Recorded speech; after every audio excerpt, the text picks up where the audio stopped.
Hello, assalamu alaikum, good evening and welcome to Ragat Bhai Show with me, Kiran Meer कहिड़ा हाल आहिनि तव्हांजा? ठीकु आहियो, ख़ैरियत सां आहियो, मज़े में आहियो? बाक़ी 2-3 ॾींहं बल्कि 2 ॾींहं विच में ऐं ख़ैर सां जेको आहे ईद ईंदी ऐं जेके बि असांजा हाजी आहिनि उहे मिना पहुचणु शुरू थी विया आहिनि जुमे ते इंशाअल्लाह हज जा फ़राइज़ बि हो पूरा कंदा पंहिंजा ऐं उते हींअर मिना में हुननि रहाइश पज़ीर थियणु शुरू थी विया आहिनि जेके बि उतां जा फ़राइज़ आहिनि जेके बि शयूं आहिनि उहो करणु उन्हनि स्टार्ट करे छॾियूं आहिनि सो अलाह साईं जेको आहे सभिनीनि खे ज़िंदगी में हिकिड़ो भेरो इहो मौक़ो ज़रूरु ॾिए। मां हमेशह चवंदी आहियां त रमज़ान हज ऐं उम्रो इहे 3 अहिड़ा लम्हा आहिनि इंसान जी ज़िंदगी में जेको अलाह साईं खां दुआ घुरंदो आहे त हर उन जी ज़िंदगी में इहे अचनि पर जेकॾहिं हर नथा बि अचनि त ज़िंदगी में अलाह साईं हिकिड़ो मौक़ो ज़रूरु ॾिए त इहे पंहिंजा फ़र्ज़ अदा करे सघे। त इहे उहे ख़ूबसूरत लम्हा हूंदा आहिनि जेको हर मुसलमान चाहींदो आहे त असांजे नसीब में इहे लम्हा अचनि त दुआ आहे त जिन जे नसीब में इहे आहिनि उन्हनि खे अलाह साईं जेको आहे ॿीहर बि इहे नसीब करे जिन जे नसीब में न आहिनि त अलाह साईं उन्हनि खे घुराए पंहिंजे ई मतिलबु तरीक़े सां उन्हनि खे घुराए ऐं हज उम्रो इहे शयूं पैसनि सां न नसीब सां थींदियूं आहिनि त इंशाअल्लाह उमेदु आहे अलाह में उमेदु आहे त इंशाअल्लाह जंहिं हज उम्रो न आहे कयो त अलाह साईं उन्हनि खे ज़रूरु घुराईंदो पाण वटि। अच्छा जीअं क़ुर्बानी जी ईद आहे ऐं हिन ईद खे इलाही इम्पोर्टेंस बि आहे तव्हांखे ख़बर आहे त मां सम्झंदी आहियां त हिन वक़्तु जेको आहे न क़ुर्बानी जी ईद हिकिड़ो शो ऑफ बि थी वई आहे। क़ुर्बानी करण बि हिकिड़ो शो ऑफ थी वियो आहे। असां रुॻो ॾिसंदा आहियूं त स्टेटस ऐं जेको आहे वॾो जानवर वठी ईंदा आहियूं ऐं ॾेखारींदा आहियूं त मां वॾो जानवर वठी आयो आहियां या मां कुझु वठी आयो आहियां त हिते शो ऑफ जो ॾाढो सिस्टम थी वियो आहे। सो मां चाहींदमि त असां उन पैटर्न ते अचूं उन जॻह ते अचूं जेको ख़ासि मक़सदु आहे जेको अल्लाह जी राह में क़ुर्बान करण जो हिकिड़ो मक़सदु आहे ऐं सुन्नत नबी बि आहे या असांजी ऐं जेको आहे असांखे इहो बि ॿुधायो वियो आहे त क़ुर्बानी छो कजे त इन जे करे जेको आहे न शो ऑफ न कयो तव्हां को बि जानवर वठी अचो था या कुझु बि कयो था त एटलीस्ट उनखे अल्लाह जी राह में क़ुर्बान करण लाइ छॾे ॾियो। तव्हां शो ऑफ न कयो तव्हां स्टेटसिस न लॻायो। हिते छा आहे जो हिर्स पैदा थींदो आहे हिन वॾो जानवर वरितो आहे हिन हेतिरे में वरितो आहे त मां हिन खां वधीक महांगो वठी ईंदसि त इहा शइ न कयो। असां पंहिंजे उन अक़ीदे खां उन एतिराम खां उन शइ खां परे थी विया आहियूं। हाणे ॾाढो अफ़सोस थींदो आहे हींअर लिटरली हीअ जॾहिं ईद ईंदी आहे न मां सिर्फ़ु ऐं सिर्फ़ु इहो ॾिसंदी आहियां त माण्हुनि में जोश ऐं जज़्बो जेको आहे न सिर्फ़ु ऐं सिर्फ़ु इहो रहिजी वियो आहे त मूंखे वॾो जानवर वठिणो आहे मूंखे हिन खां वधीक वॾो जानवर वठिणो आहे ऐं मूंखे अञा वधीक हिन खां वधीक पैसा जेको आहे न ख़र्चु करणा आहिनि मूंखे ॾेखारिणो आहे मूंखे पंहिंजी बिरादरी में पंहिंजे मोहल्ले में पंहिंजे मिटनि माइटनि में पंहिंजे सॼे ख़ानदान में पंहिंजो नालो वॾो करिणो आहे त हल मां त हेॾो वॾो जानवर वठी आहियां त इहो सालनि जा साल पियो ॻाइबो त इहा शइ ग़लति आहे। थोरो इन शइ खां बि अवॉइड कजे।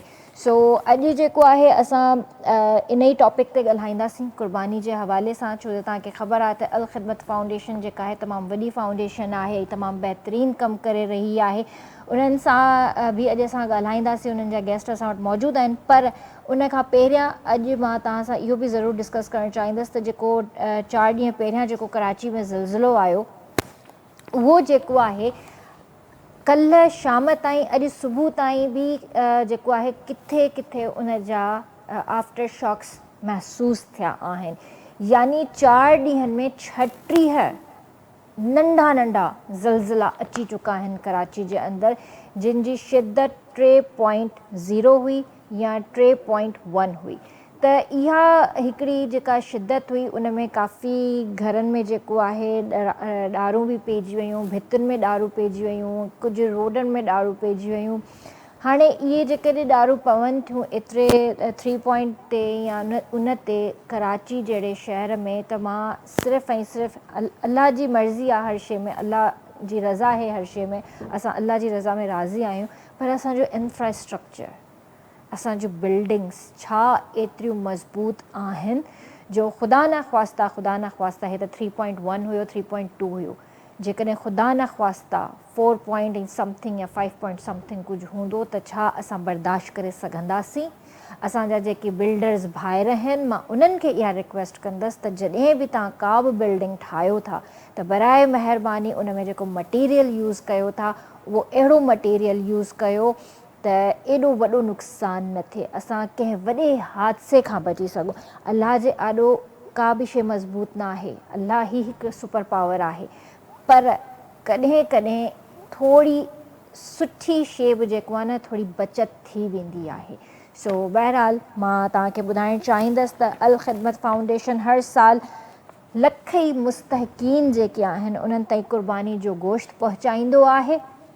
उन खां अलावा गुज़िश्ता साल अल ख़िदमत फाउंडेशन ने पाकिस्तान में 4002 से ज़ायद बड़े और 1675 से ज़ायद छोटे जानवर कुर्बान किए।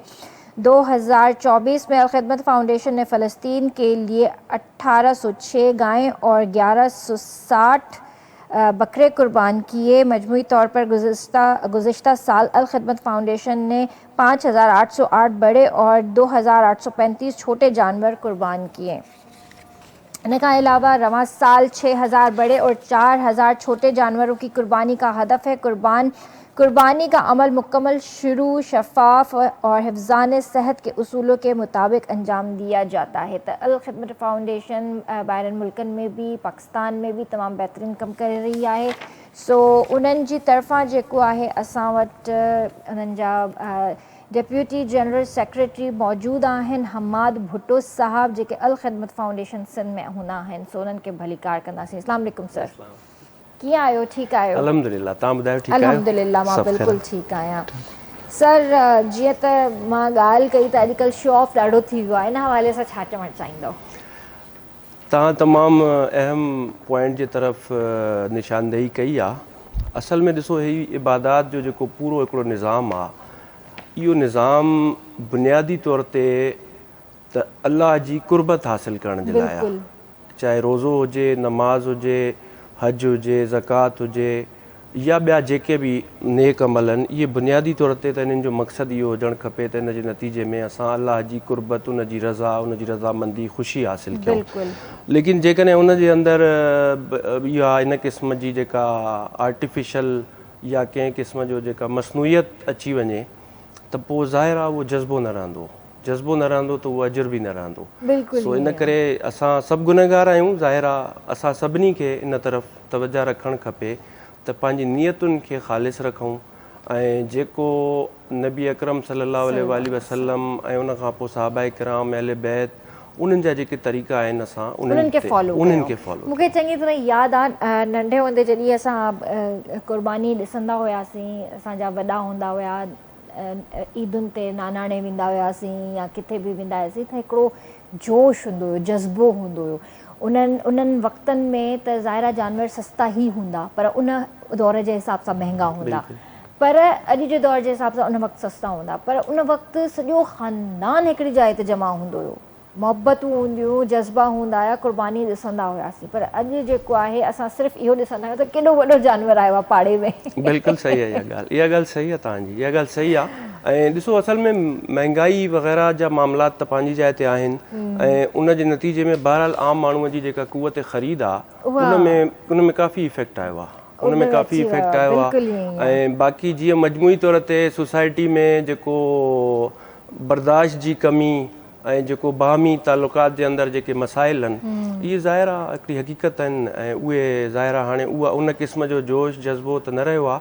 लेकिन बहरहाल पोइ बि अल्हम्दुलिल्लाह माण्हू जेके पाकिस्तान जे अंदरि मजमूई तौर ते ऐं बिलख़ुसूस कराचीअ में माण्हुनि जे अंदरि जेको जज़्बो आहे नेकीअ जे कमनि में हिसो वठण जो, यानी तव्हां ॾिसो न रमज़ान जे अंदरि बि हिते ख़ासि तौर ते मां कराचीअ जी ॻाल्हि कंदुमि त कराचीअ में जंहिं वॾे पैमाने ते माण्हू ख़ैर ख़ैरात, ज़कात, सदकात ॾियनि था पिया ऐं ईअं ई जेको क़ुर्बानी जो पाकिस्तान पूरे जे अंदरि बल्कि पूरी दुनिया में, लेकिन छाकाणि असां त पाकिस्तान जी ॻाल्हि कंदासूं त बहरहाल उन जे बावजूद बि बज़ाहिर अहिड़ी काई शइ महसूसु नथी थिए त का कमी आई हुजे। बिल्कुलु यानी उहो जज़्बो आहे ऐं पोइ उन नेक नियती सां जेको माण्हू करे थो त पोइ अलाह ताला ओतिरी उनजे रिज़्क जे अंदरि वरी बरकत थो ॾिए बेशक पियो। बेशक ईअं ई सो अलाह हक़ीक़त ताला आहे। जो त हूअं बि मामिलो इहो आहे न त तव्हां इहा हिकिड़ी इन्वेस्टमेंट आहे। बिल्कुलु सही अलाह ॻाल्हि ताला जे राह में तव्हां इन्वेस्ट था कयो आहे। बिल्कुलु सही ऐं ॻाल्हि आहे। उनजो प्रॉफिट तव्हांखे इनशाला दुनिया में बि मिलंदो ऐं आख़िरत में आख़िरत त में बि यकीनी आहे। मिलंदो। बिल्कुलु सही। सर तव्हां इहो ॿुधायो त माशाल्लाह सां अल ख़िदमत फाउंडेशन जेको आहे ॿाहिरनि मुल्कनि में नेकी जा कम त करे रही आहे, पर असांजे ॾिसंदड़नि खे ॿुधायो त अल ख़िदमत फाउंडेशन जे दायरे जे अंदरि जेको आहे कहिड़ा कहिड़ा प्रोजेक्ट्स थी रहिया आहिनि? अच्छा ॾिसो, असांजा डिफरेंट शोबाजात डिपार्टमेंट्स आहिनि। असां एजुकेशन में कमु कयूं था, असां हेल्थ ते कमु कयूं था, असां डिज़ास्टर मैनेजमेंट ते कमु कयूं था, असां कम्युनिटी सर्विसिस ते कमु कयूं था, माइक्रो फाइनेंसिंग जो असांजो मवाख़ात जे नाले सां प्रोग्राम आहे। ईअं ई मुख़्तलिफ़ इन्हनि डिपार्टमेंट जे तहत असांजा मुख़्तलिफ़ कम हलनि था पिया। तव्हां हॉस्पिटल्स जो पूरो नेटवर्क आहे, कराची खां वठी पिशावर ताईं, चित्राल ताईं, सिंध जे मुख़्तलिफ़ ज़िलनि जे अंदरि हॉस्पिटल्स आहिनि, मेडिकल सेंटर्स आहिनि, क्लिनिक्स आहिनि।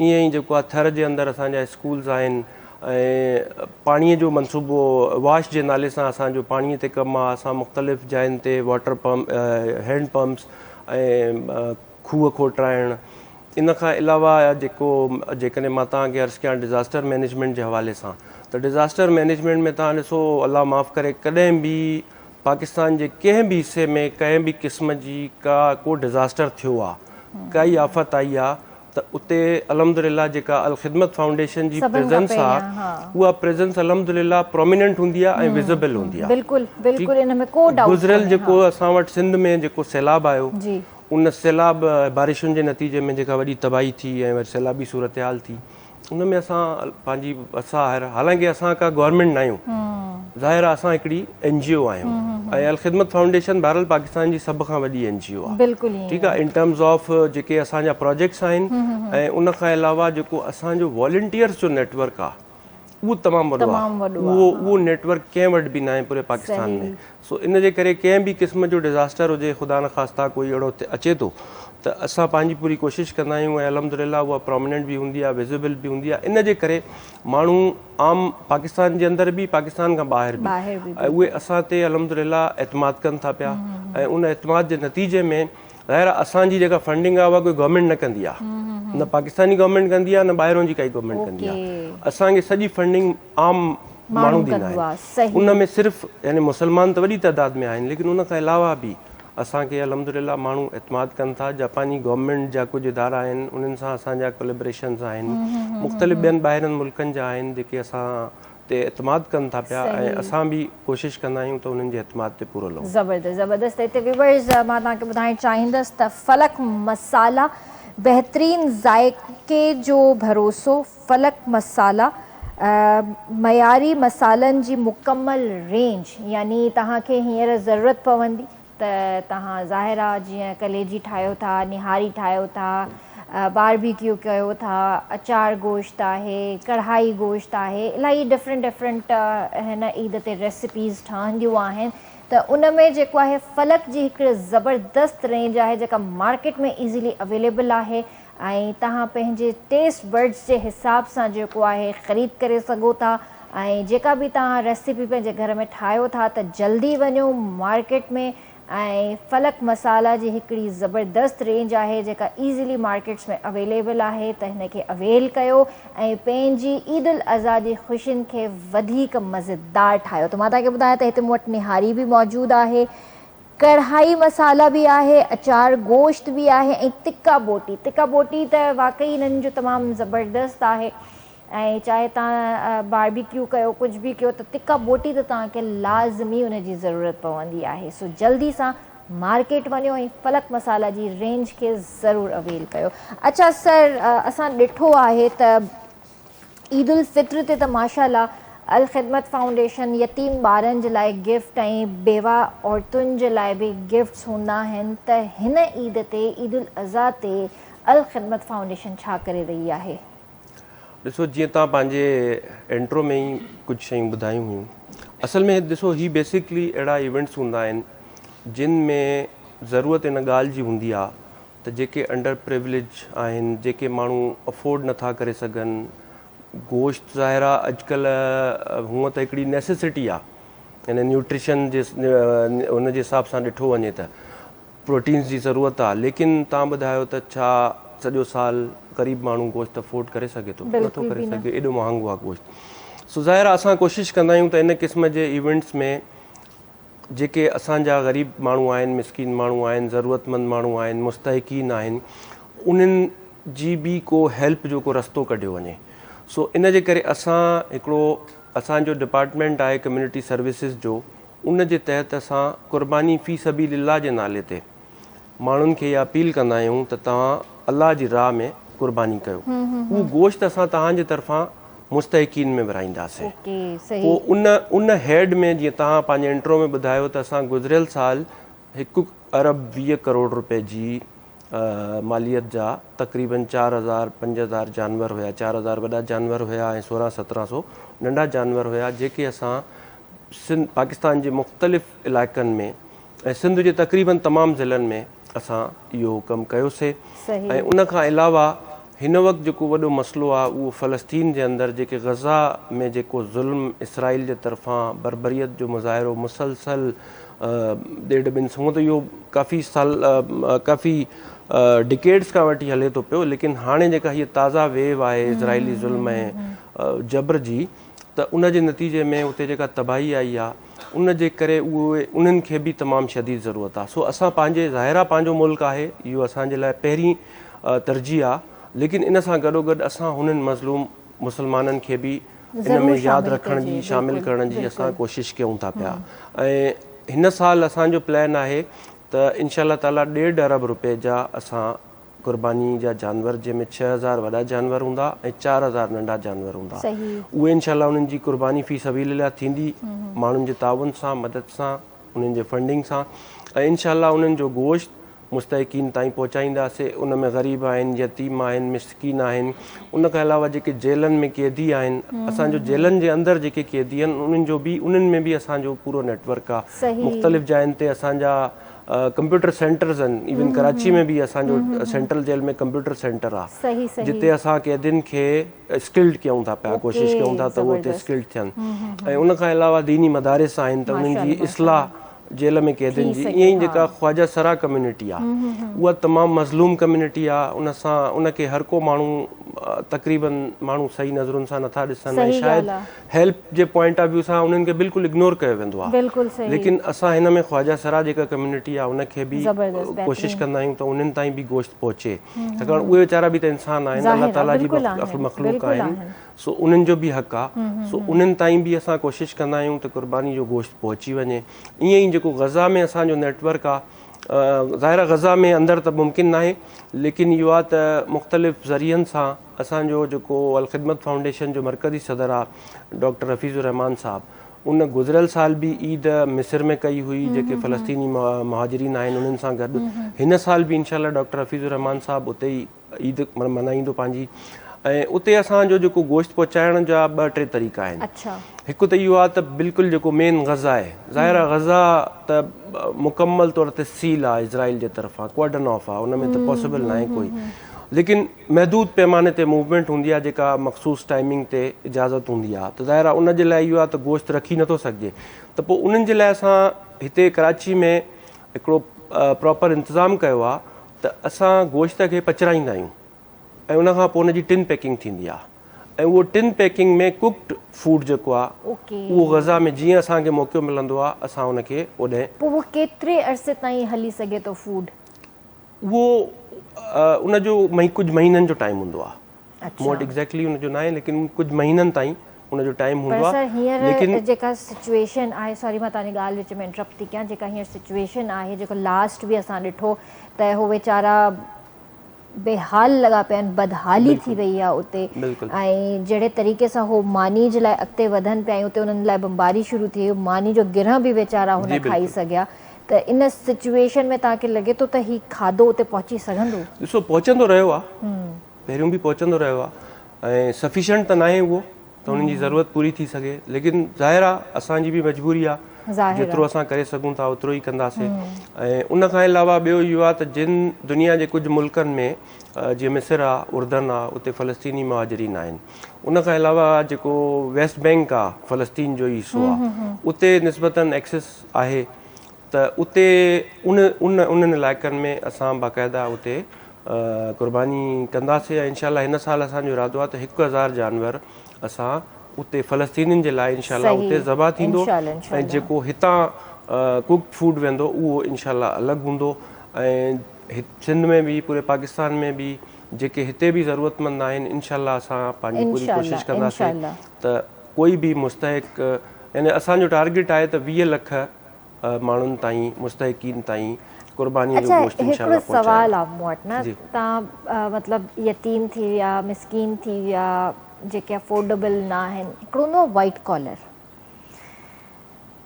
उहे ॾाढा मुश्किल सां मिलंदा आहिनि जी। ऐं ज़ाहिर आहे उहो कंहिंजे साम्हूं हथ बि न फैलाईंदो। वाइट कॉलर मुंहिंजे ख़्याल में इन करे उन्हनि खे चयो वेंदो आहे। सही आहे। त अहिड़नि माण्हुनि खे कीअं ॻोल्हींदा आहियो तव्हां? ॾिसो, असल में असांजो पूरो हिकिड़ो नेटवर्क आहे। यानी अलख़िदमत फाउंडेशन खे जेको सभिनी खां वॾो एडवांटेज हासिलु आहे उहो एडवांटेज इहो आहे त असांजो जेको वॉलंटियर आहे उहो ग्रास रूट लेवल ते आहे। यानी बाज़ ज़िला त अहिड़ा आहिनि जिते असांजा UC लेवल ताईं असांजो नेटवर्क आहे। सो उते असां कोशिशि कंदा आहियूं त जेको जीअं रमज़ान में राशन वग़ैरह आहे ऐं क़ुर्बानी जो गोश्त आहे उहो माण्हुनि जी इज़त नफ़्स खे मजरू किए बग़ैर, मतिलबु असां कंहिं माण्हुनि जी ज़ाहिर आहे ग़रीब हुजे या मिडिल क्लास हुजे, हर माण्हूअ जी पंहिंजी इज़त नफ़्स आहे। उनखे इज़त नफ़्स खे मजरू न कजे, लाइनूं न लॻायूं वञनि। ऐं उन तरीक़े सां फ़ोटोग्राफ़ी बाज़ औक़ात डोनर्स जी रिक्वायरमेंट हूंदी आहे, वरना असां इन खां बि कोशिशि कंदा आहियूं त अवॉइड कयूं त फ़ोटोग्राफ़ी न थिए, या फ़ोटोग्राफ़ी सिर्फ़ु एतिरी थिए जेतिरी एडवर्टाइज़ करण जे लाइ या मार्केट करण जे लाइ ज़रूरी आहे, उन खां वधीक फ़ोटोग्राफ़ी बि न थिए।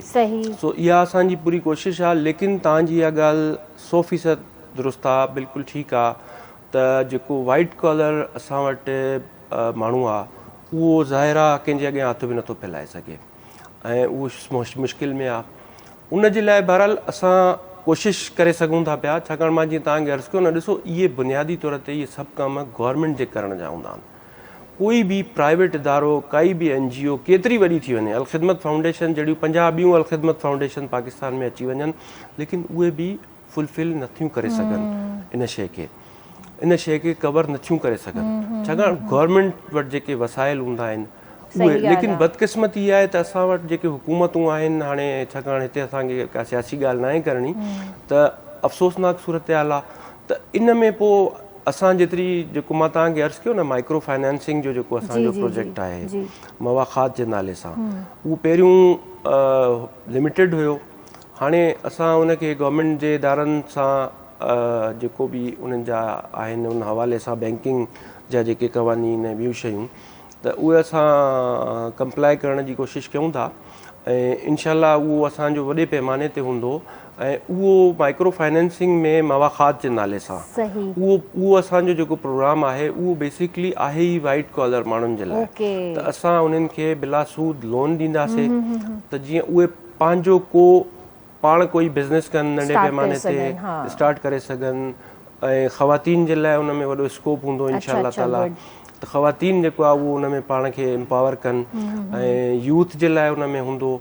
अच्छा, ईअं ई असांजो जेको तव्हां ॿुधो हूंदो अलख़िदमत जो बनो क़ाबिल जे नाले सां तमामु वॾो प्रोग्राम आहे। इहो बनो क़ाबिल प्रोग्राम जेको आहे इहो बेसिकली वाइट कॉलर माण्हुनि जे लाइ आहे, इहो मिडिल क्लास यूथ जे लाइ आहे। ॾिसो न, हिन वक़्तु जेका असां वटि सूरत हाल आहे, कराची हेॾो वॾो शहरु आहे, हिन में रोज़गार जे लाइ हिकिड़ो छोकिरी हिकिड़ो छोकिरो इंटर करे ग्रेजुएशन करे उन वटि कहिड़ो ऑप्शन आहे? कोई ऑप्शन कोन्हे सर। छोकिरा त वञी वीचारा बाइकिया में बाइक था हलाइनि पिया या फूड पढ़ना में बाइक था हलाइनि पिया, ॿियो त हुननि वटि कोई ऑप्शन न आहे। गवर्नमेंट जे लेवल ते कोई कमु कोन्हे, इंडस्ट्री असां वटि नथी लॻे पई, छोकिरियूं वीचारियूं काॾे वञनि? ॾिसो न, हाणे उहो दौरु न आहे त हिकिड़ो माण्हू कमाईंदो ऐं 10 खाईंदा। हाणे त जेके असांजो यूथ आहे, ऐं यूथ चाहे थो त उहो एम्पावर थिए ऐं उनखे थियणु खपे। त उन जे लाइ बनो क़ाबिल जे तहत जेको असां एडवांस कोर्सिस आहिनि IT जा, यानी उहे अहिड़ा कोर्सिस आहिनि त उहे जेकॾहिं तव्हां कयो त तव्हां घर वेठे ऑनलाइन कुझु न कुझु कमु करे सघो था। माशाल्लाह माशाल्लाह। त इहो प्रोग्राम बेसिकली आहे ई वाइट कॉलर ऐं मिडिल क्लास ऐं जेको यूथ आहे उन जे लाइ, बाक़ी ॿिया बि उन मां फ़ाइदो वठी सघनि। सही, ज़बरदस्त। अच्छा, पोइ चंद सालनि में असां ॾिठो आहे त माण्हुनि में हाइजीन जे हवाले सां इलाही नॉलेज आई आहे, त अल ख़िदमत फाउंडेशन एॾी वॾी सतह ते क़ुर्बानी करे थो त हाइजीन खे कीअं यकीनी था ठाहियो पिया? ॾिसो, असां कुझु शयूं एक्सपेरिमेंटल बेसिस ते कयूं था पिया, त फार्मिंग बि प्रॉपर पाण कयूं, ऐं जेके हाणे असां स्लॉटर हाउसिस ठाहिया आहिनि उन में स्लॉटर हाउसिस में असां हाइजीन जे हवाले सां पूरा इंतज़ामात कया आहिनि। सही। ऐं उन खां अलावा जेका उन गोश्त जी सप्लाई आहे उहा बि प्रॉपर सप्लाई चेन जीअं हूंदी आहे, जंहिंमें कोल्ड स्टोरेज वग़ैरह, उहे सभिनी शयुनि जो असां बंदोबस्तु कयूं था पिया। ऐं इन ते लेकिन बहरहाल अञा वधीक कमु करण जी ज़रूरत आहे, ऐं इनशाला असां इन खे बिल्कुलु अप टू द मार्क जेके बि वर्ल्ड वाइड स्टैंडर्ड्स आहिनि उन जे मुताबिक़ ई इनशाला असां इहो कंदासीं। सही सही सही। अच्छा, अल ख़िदमत फाउंडेशन जेको हिकिड़ो क़ुर्बानी जे लाइ मैनेजमेंट सॉफ्टवेयर ठाहियो आहे, त उहो इहो ई आहे जेका तव्हां ॻाल्हि पिया कयो, या उहो ॿियो कुझु आहे? ॾिसो, सॉफ्टवेयर जे हवाले सां कुझु असांजा कमु हले थो पियो, ऐं असल में बुनियादी तौर ते ॾिसो असांजो जेको मक़सदु आहे उहो इहो आहे त हर शइ ट्रांसपेरेंट हुजे। यानी जेको कंहिं माण्हूअ जी खे कंहिं शइ जी ज़रूरत आहे त उहो बि कंहिंजो मोहताज न हुजे। ईअं ई जेको डोनर डोनेशन ॾियणु चाहे थो पियो उन जे साम्हूं बि हर शइ बिल्कुलु क्लियर हुजे। सो उन खे ज़ाहिर आहे हाणे टेक्नोलॉजी जो ज़मानो आहे, ऐं असां इन करे टेक्नोलॉजी जे ज़रिए असां इन शइ खे बिल्कुलु ट्रांसपेरेंट रखणु चाहियूं था पिया, त जेका डोनर आहे उन खे बि उन जे डोनेशन जे ट्रांसपेरेंसी पंहिंजे अखियुनि सां ॾिसी सघे, ऐं जेको माण्हू नीडी आहे, जेको ज़रूरतमंद आहे, उहो बि कंहिंजे दरवाज़े ते न वञे। सही। बल्कि उन वटि बि ऑप्शन इहो हुजे त जीअं तव्हां ॻाल्हि कई हुई न त मिडिल वाइट कॉलर जी ऐं इज़त नफ़्स जी, त असां इहो बि उन प्लान जो ई हिसो आहे त कंहिं माण्हूअ खे कंहिंजे दरवाज़े ते, मतिलबु मूं वटि हमाद भुटो वटि कंहिंखे अचण जी ज़रूरत न आहे त बाबा हीअ अल ख़िदमत जो ज़िम्मेदार आहे ऐं मां कंहिं ते थोरो कयां, बल्कि उहो डायरेक्ट इन तो असां हिन ते इनशाला कोशिशि कयूं था पिया। सही सही सही। तव्हांखे केतिरो अर्सो थियो आहे ख़िदमत फाउंडेशन सां? असल में अल ख़िदमत फाउंडेशन त बेसिकली जमात इस्लामी जी हिकिड़ी ऑर्गेनाइज़ेशन आहे, ऐं अल ख़िदमत जेका आहे उहा जी क्रेडिबिलिटी जेका आहे मेनली उहा आहे ई जमात इस्लामी। सो जमात इस्लामी जो जेको बि कारकुन आहे उहो अल ख़िदमत जो वॉलंटियर हूंदो आहे। सो मां बि स्टूडेंट लाइफ खां वठी जमात ऐं जमियत जा रहिया आहियूं कारकुन असां। सो इन करे असां त नंढे हूंदे खां ई क़ुर्बानी जूं खलूं बि गॾु कंदा हुआसीं ऐं टोकरियूं खणी पाण जमा कयूं आहिनि। ऐं अलबत्ता हे जेका मां ज़िम्मेदारी आहे मुंहिंजी डिप्टी जनरल सेक्रेटरी वारी, इहा हाणे मतिलबु तक़रीबन 1.5 साल थियो आहे, लेकिन ज़ाहिर आहे बहसियत जमात जे कारकुन जे असां अल ख़िदमत जा वॉलंटियर त नंढे हूंदे खां आहियूं। ज़बरदस्त ज़बरदस्त। त सर कीअं पियो लॻे, मज़ो अचे थो हिन कम में? अल्हम्दुलिल्लाह। ॾिसो, इहो त बुनियादी तौर ते हूंदो इहो आहे त तव्हां पंहिंजी ज़िंदगी जो को एम सेट कंदा हो, त यानी इंसान ऐं जानवर में फ़र्क़ु आहे न। जानवर बि खाईंदो आहे, इंसान बि खाईंदो आहे। जानवर बि हिकिड़े ॾींहुं पैदा थींदो आहे, उन खां पोइ मरी वेंदो आहे। त इंसान ऐं जानवर जी ज़िंदगीअ में कुझु त फ़र्क़ु हूंदो न। बिल्कुलु। त इंसान खे अलाह ताला जेको दुनिया में मोकिलियो आहे उहो कोई मक़सदु ॾेई करे मोकिलियो आहे, ऐं उहो मक़सदु इहो ई आहे त जेको अलाह ताला जी मख़लूक आहे उन जो फ़ाइदो पहुचाइजे। सही। यानी अल ख़ल्क़ु अयालुल्लाह हदीस में ईंदो आहे, हे मख़लूक जेका आहे अलाह जो कुंबो आहे, पूरी मख़लूक। यानी अलाह ताला इहो न चयो त सिर्फ़ु मुस्लमान, बल्कि मुस्लमान हुजे या को ॿियो मज़हब, इहा सॼी जेका अलाह जी रसूल सल्लल्लाहु अलैहि वसल्लम फरमायो त इहा सॼी जेका मख़लूक आहे इहा अलाह जी फैमिली आहे। बिल्कुलु बिल्कुलु। अलाह जी फैमिली खे फ़ाइदो पहुचाइण जी कोशिशि ज़ाहिर आहे, हिन में इंसान खे ख़ुशी मिलंदी ऐं मिलणु खपे। ज़बरदस्त, वॾी महिरबानी सर। ऐं लास्ट में कोई मैसेज ॾियणु चाहींदव?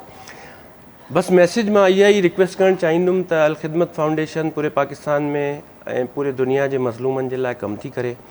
अल ख़िदमत फाउंडेशन सां सभिनी दोस्तनि खे ताउन करणु खपे।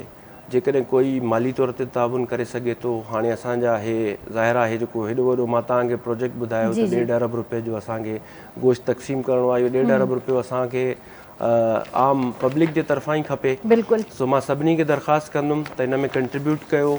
इन खां अलावा हाल ख़िदमत जा मुख़्तलिफ़ ॿिया प्रोजेक्ट्स आहिनि, तव्हां उन में कंट्रीब्यूट कयो। जेको माली तौर ते करे सघे थो माली तौर ते करे, ज़बरदस्त। जेको माली तौर ते नथो करे सघे त उहो एज़ अ वॉलंटियर असांखे जॉइन सही करे। कंहिं न कंहिं तरीक़े सां मतिलबु बिल्कुलु पार्टिसिपेट कयो। एग्ज़ैक्टली। सही ज़बरदस्त। त व्यूअर्स हिते वक़्तु आहे ब्रेक जो, ऐं ब्रेक खां पोइ असांखे ॿिया गेस्ट जॉइन कंदा। सो मिलूं था ब्रेक खां पोइ।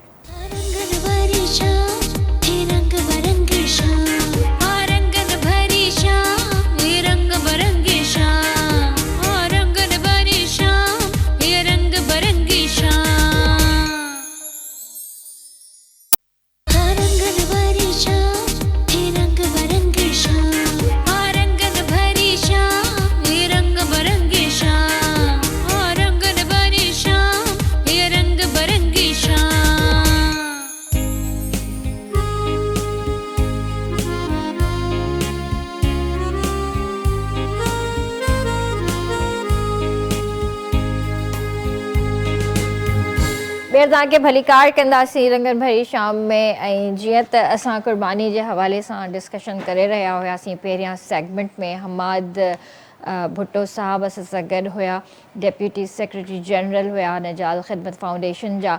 ऐं बिल्कुलु इहा ॻाल्हि हक़ीक़त आहे त अच्छा हींअर जीअं ख़ासि करे हिन ईद ते जेको हिकिड़ो जेको टर्निंग पॉइंट जेको ईंदो आहे न, उहो इहो ईंदो आहे त जॾहिं क़ुर्बानी असां घरनि में कयूं या इज्तमाही क़ुर्बानियूं थियनि या गॾु किथे बि पाड़े में असां कयूं त ओझरी ऐं खल जेका हूंदी आहे न, माण्हू ईअं रोड रस्तनि ते फिटी करे छॾींदा आहिनि।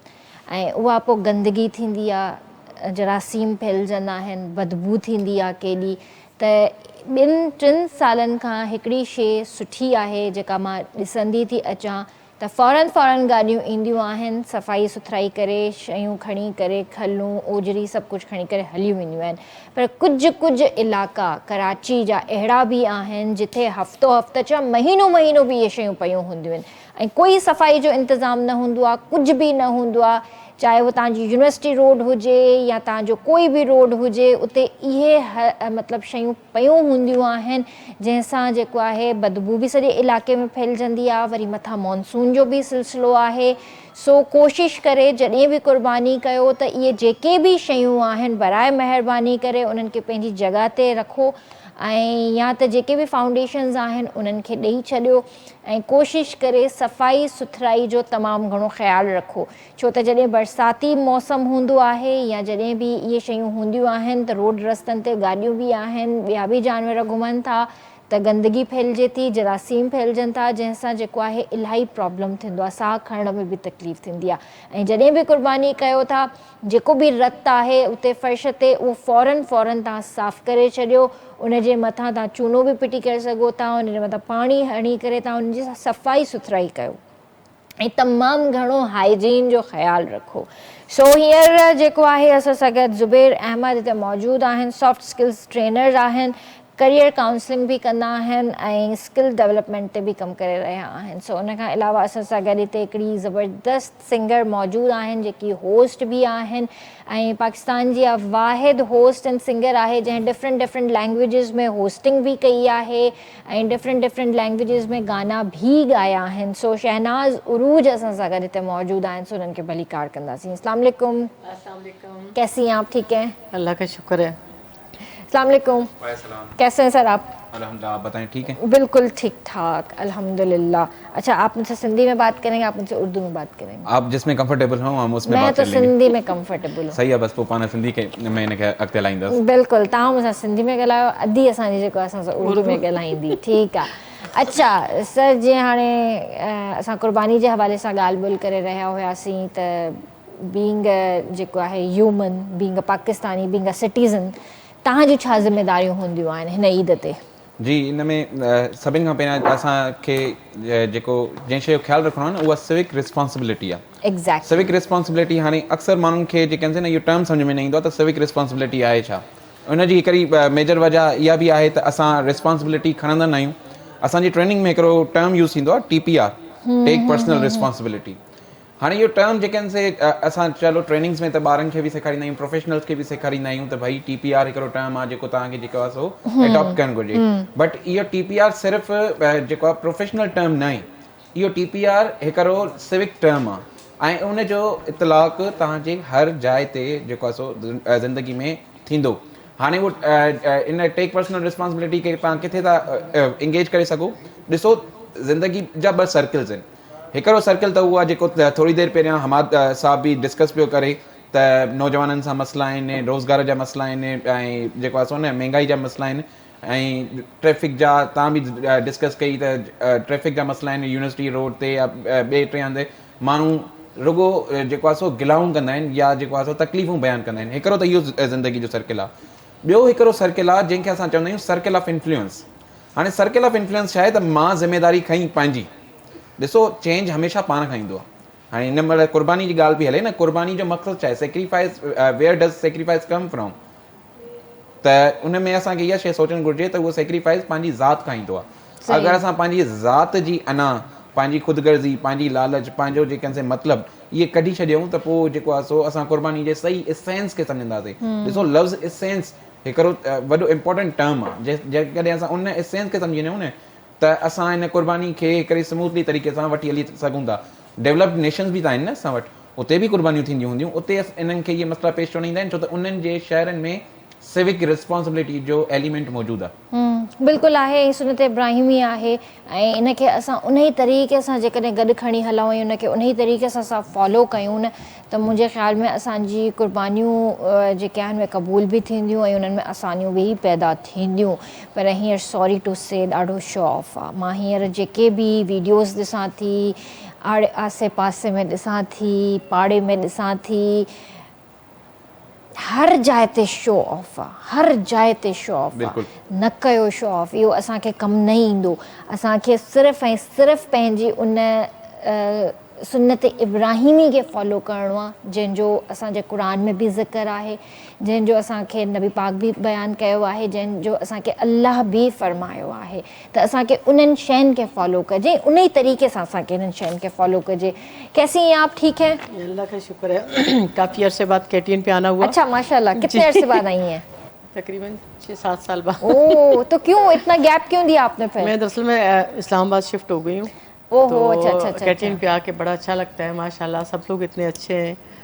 चले माशाल्लाह, बहुत अच्छी बात है, आपसे दोबारा मुलाकात हुई।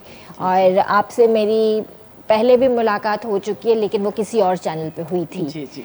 लेकिन आपसे मेरा ख्याल है आज जो मेरी मुलाकात हो रही है कोई मेरा ख्याल है कोई 12-13 साल बाद हो रही है। जी। इतना टाइम हो गया। आप तो वैसी ही माशाल्लाह, मैं चेंज हो गई। पतले होने का बड़े फायदे हैं ना। हम अपनी इंटरमीडिएट क्लास से भी इनको ऐसे ही देखते आ रहे हैं। अच्छा चले, ये तो फिर मेरे लिए कॉम्प्लीमेंट हो गया। चले बिल्कुल। मैं हमारे एक दोस्त हैं, हमारे आपके और हमारे कॉमन दोस्त हैं, फ़हीम याया भुट्टो। जी। वो बेसिकली मेरे नेबर हैं और हमने साथ में काम भी किया है एक स्किल डेवलपमेंट प्रोग्राम पे। So he was looking after the theatre वाला पार्ट और मैं जो है वो देख रहा था, अपना सॉफ्ट स्किल्स के एलिमेंट्स देख रहा था। तो आई वॉज डिस्कसिंग विथ हिम के भाई मैडम तो बिल्कुल चेंज नहीं हुई, तुम अभी मिल के आए हो और जो है हमारी भी मुलाकात कराओ। तो ये एक सिलसिला बना यहाँ पे आने का। चले माशाल्लाह, welcome and thank you so much. ये मेरे लिए एक वाकई ज़बरदस्त सा कॉम्प्लीमेंट है। अच्छा ये बताइए कि आपकी जो गायकी की शुरुआत हुई, कब से हुई, कैसे हुई, ये ज़रा आप अपनी जर्नी बताइए हमें। बेसिकली मैं आई तो सिर्फ होस्टिंग करने के लिए थी। अच्छा। तो जैसे शहजाद राय थे, बहुत सारे सिंगर को जो है ना एंट्री कराती थी, तो मुझे शौक होता था। शाजिया खुश साहिबा के साथ मैंने काफ़ी शोज़ किए हैं और मेरे से बहुत प्यार करती थी शाजिया खुश जब तक मैं होस्ट थी। अच्छा। जब मैं सिंगर बनी तो फिर पहले कहती थी आपा, जब मैं सिंगर बनी तो फिर आपा एंट्री। थोड़ा चेंज हो जाता है कोई भी फील्ड जो है ना। हम पाकिस्तानियों में ख़ास तौर पे जब एक फील्ड होती है थोड़ी सी जेलसी होती है उसमें ना, वैसे ये चीज़ होनी नहीं चाहिए। ये तो हर फील्ड के अंदर आपका अपना फ़न है, आपकी अपनी पर्सनैलिटी है, मेरी अपनी पर्सनैलिटी है, मेरा अपना फ़न है, तो ये चीज़ें नहीं होनी चाहिए। वो तो हमारी बड़ी सीनियर हैं, हम छोटे छोटे थे जब उनका सॉन्ग मशहूर हुआ था मुंहिंजा माण्हू, बड़ा ज़बरदस्त सा जो है ना अल्ले मुझा मारू अड़ा। हाँ, इस तरफ का कुछ सॉन्ग था, तो यही था बड़ा मेरा ख्याल हम है। शौक से सुनते थे। हमारे से बड़ी है माशाल्लाह, लगती नहीं है। नहीं, ये तो देखें कि जेलिसी हर फील्ड में होती है, सिर्फ हम मीडिया की कुछ लोग फील्ड उसको को ब्लेम नहीं एक्सपोज कर कर लेते सकते हैं, कुछ लोग हाँ, बर्दाश्त कर लेते हैं। बिल्कुल। ये अब इनकी फील्ड में भी जेलिसी होगी, डॉक्टर्स फील्ड में भी जेलिसी है, बैंकिंग फील्ड में भी मैडम, जेलिसी है। क्योंकि मैं माइंड साइंसेस पे काम करता हूँ, तो इसमें एक एलिमेंट ये है कि जो भी फील्ड आपकी पब्लिक डोमेन में आती है, मतलब जिसमें आप पब्लिक से इंटरेक्ट करते हैं ना, उसमें आपको ये एलिमेंट ज़्यादा मिलेगा। जी जी, सही ठीक कह है, रहे हैं। एवरीबडी वांट्स के उसको ज़्यादा प्रायोरिटी मिले, ज़्यादा जो है ना स्टेज मिले, दिखने के लिए, दिखाने के लिए। पर मुंहिंजे ख्याल सां हींअर जेको जेलिसी वारो रेशो आहे उहो वधीक वधी अभी वियो बढ़ता आहे। जा रहा है। इन मां जेको इन शइ खे एनालिस कयां थी या जेको मां ॾिसां थी, हिकिड़ो त असां वटि ग्रेजुएट्स आहिनि, जॉब्स कोन्हनि के, त घर में वेही वेही चवंदा आहिनि न त ख़ाली घर जेको आहे न शैतान, ख़ाली दिमाग़ जेको आहे न शैतान जो घर हूंदो आहे।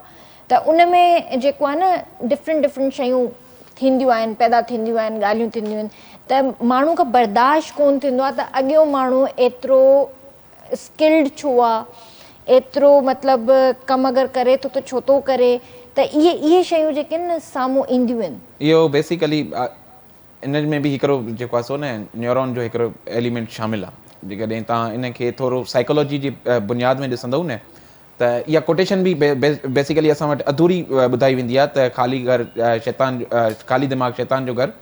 इहा पूरी कोटेशन ई आहे त ख़ाली दिमाग़ शैतान जो घर या वली जो आस्थान। छो त असांजी उहा सोच न आहे, छो त असांजी उहा डेवलपमेंट न आहे, छो त उहा असांजी अपब्रिंगिंग न आहे, जहिड़े तरीक़े सां असांखे जेके शयूं असांखे जहिड़े तरीक़े सां मिलणु घुरिजनि आहे। त इन वजह सां इहा कोट अधु ई असां वटि मशहूरु थी, ऐं उहा बि इन करे मशहूरु थी छो त मेजॉरिटी असां माण्हुनि में उहे हरकतूं या उहे जेके आदतूं ॾिठियूं सही। हाणे उन में अगेन वरी उहा ई ॻाल्हि जेका मां पोइ ॻाल्हि बि कई, त ज़िमेदारी खणण जो अहसासु, जॾहिं तव्हां ज़िमेदारी खणंदव न, पोइ तव्हां अॻिले जी डेवलपमेंट मां सिखंदव त मां उन मां केतिरो सिखी थो सघां ऐं उनखे पंहिंजी शइ, पंहिंजी ज़िंदगी में कीअं इम्प्लीमेंट थो करे सघां।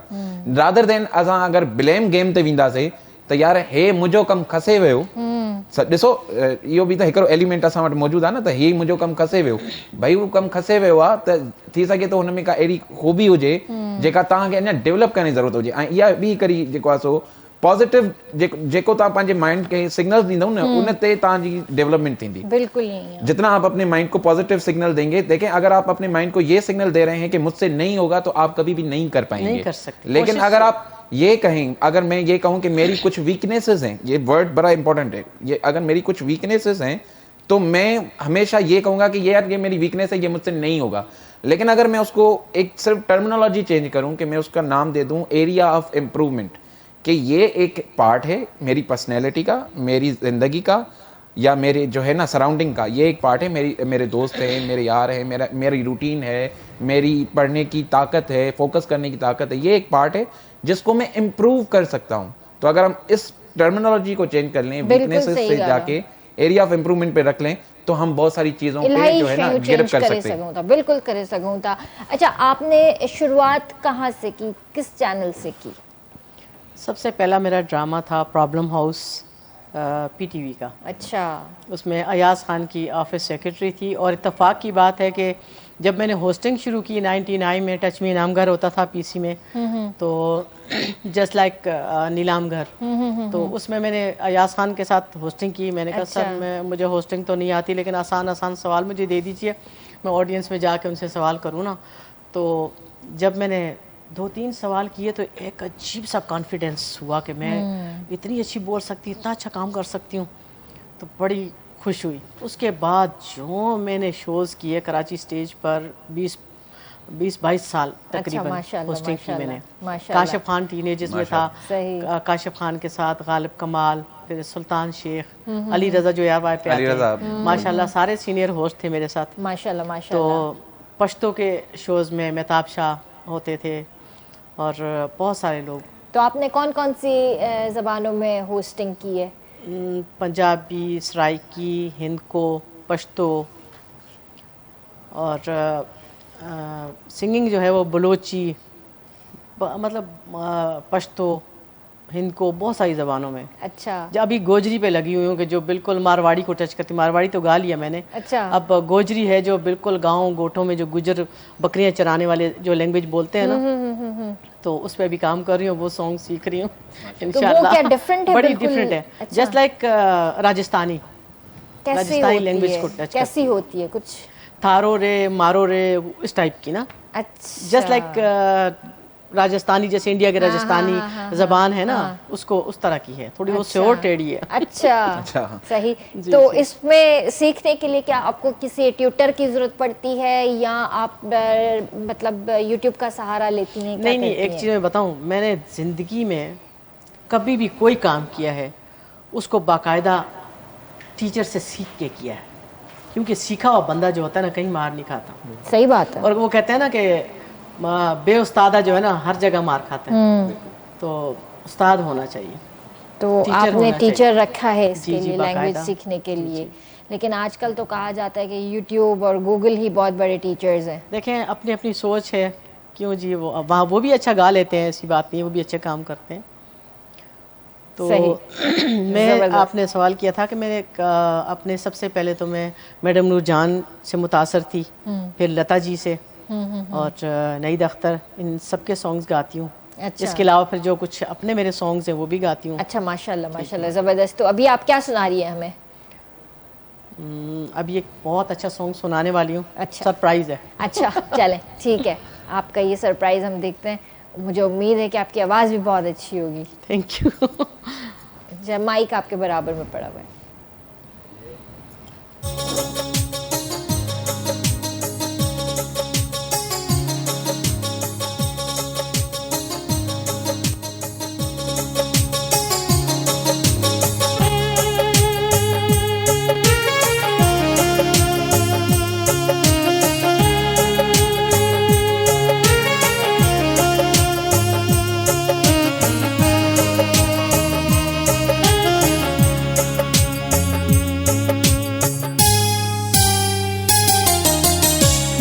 अगर तुम मिल जाओ, अगर तुम मिल जाओ, जमाना छोड़ देंगे हम। अगर तुम मिल जाओ, जमाना छोड़ देंगे हम।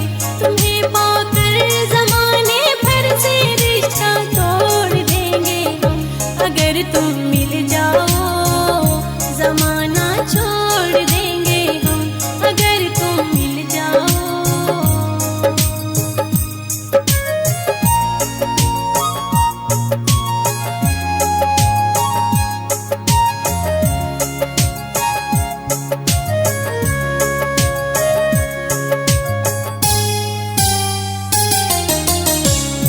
तुम्हें दिल में रखेंगे, अपनी पलकों में छुपा लेंगे, अपनी पलकों में छुपा लेंगे। तुम्हें खुशबू समझकर अपनी सांसों में बसा लेंगे। नजर जिसमें न तुम आए वो शीशा तोड़ देंगे। अगर तुम मिल जाओ, जमाना छोड़ देंगे हम। अगर तुम मिल जाओ।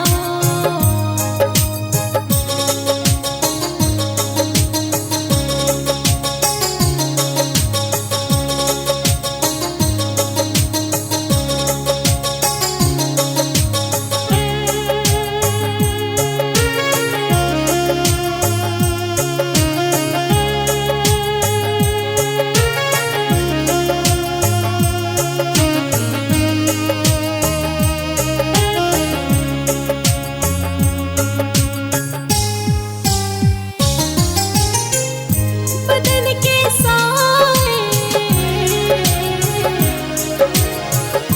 बदन के साए जाने मन, तुम्हारे रंग में रंग डाले, तुम्हारे रंग में रंग डाले। जुदा क्या कर सकेंगे तुमको मुझसे ये जहां वाले। मोहब्बत की कसम तकदीर का रुख मोड़ देंगे हम। अगर तुम मिल जाओ, जमाना छोड़ देंगे हम। अगर तुम मिल जाओ।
वाह, बेहतरीन बेहतरीन, ज़बरदस्त, माशाल्लाह, बहुत प्यारी आवाज़ है Thank you आपकी, जी, माशाल्लाह माशाल्लाह। अच्छा, हिते हिकिड़ी बर्थडे जी जेको आहे विश करणु चाहींदमि, मूंखां विसरी वई, मूंखे इंट्रो में करणी हुई ऐं हिकदमि मुंहिंजे ज़हन में अची वियो। असांजी KTN फैमिली जो ही मेंबर आहे, असांजो जेको आहे टेलीफोन ऑपरेटर आहे KTN जो, शहरोज़ अली, अॼु उनजी बर्थडे आहे। सो तमामु बहितरीनु छोकिरो आहे ऐं मेहनती छोकिरो आहे, ॾाढो सुठो आहे ऐं हर कंहिंजा वीचारो कम बि कंदो आहे ऐं जेको आहे ॾाढो मतिलबु सुठो हिकिड़े मिज़ाज जो मालिक बि आहे। सो मुंहिंजी तरफ़ां ऐं सॼे KTN जी तरफ़ां, मुंहिंजी सॼी RBS टीम जी तरफ़ां शहरोज़ अली तव्हांखे सालगिरह जी इलाही इलाही मुबारकूं हुजनि, many many happy returns of the day, ख़ुशि हुजो, आबाद हुजो, ईअं ई सेलिब्रेट कंदा रहो सॼी जेको आहे KTN फैमिली सां गॾु पंहिंजी बर्थडे। इंशाअल्लाह तव्हांजी जेको आहे बर्थडे बि ज़रूरु सेलिब्रेट कंदासीं ऐं हींअर वक़्तु थियो आहे ब्रेक जो, जल्दी हाज़िर था थियूं। रंगन भरी शाम, हे रंग बरंगी शाम, आ रंगन भरी शाम, हे रंग बरंगी शाम, आ रंगन भरी शाम, हे रंग बरंगी शाम, आ रंगन भरी शाम, हे रंग बरंगी शाम, आ रंगन भरी शाम, हे रंग बरंगी शाम, आ रंगन भरी शाम, हे रंग बरंगी शाम।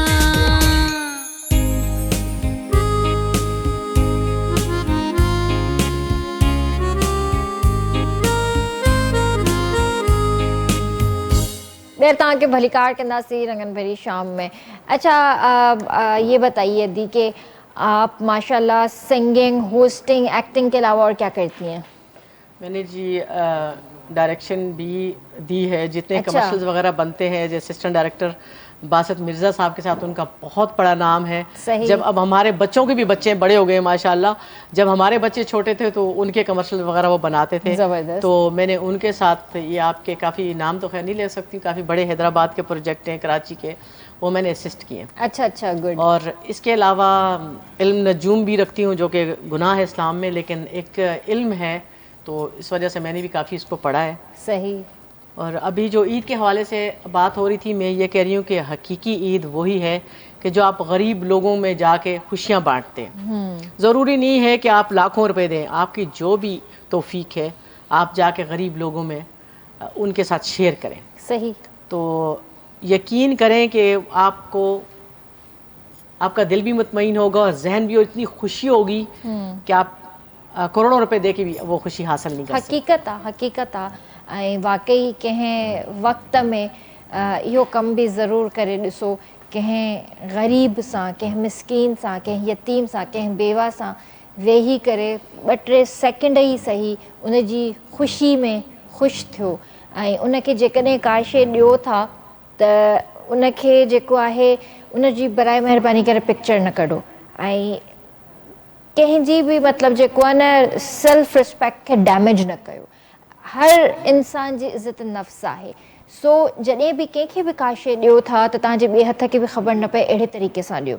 ऐं ज़ाहिर आहे असां ईदूं कंदा आहियूं ऐं ख़ुशि थींदा आहियूं मिटनि माइटनि सां, पर कॾहिं को अहिड़ो लम्हो तव्हांजी ज़िंदगी में जेकॾहिं अचे ऐं तव्हां ॿाहिरि निकिरो था त 2 घड़ियूं उन्हनि माण्हुनि सां वेहो, उन्हनि सां गॾु ईद जूं ख़ुशियूं मल्हायो, त मुंहिंजे ख़्याल में त तव्हांखे उहा ख़ुशी मिलंदी पंहिंजी ज़िंदगी में जेका कॾहिं बि न मिली हूंदी।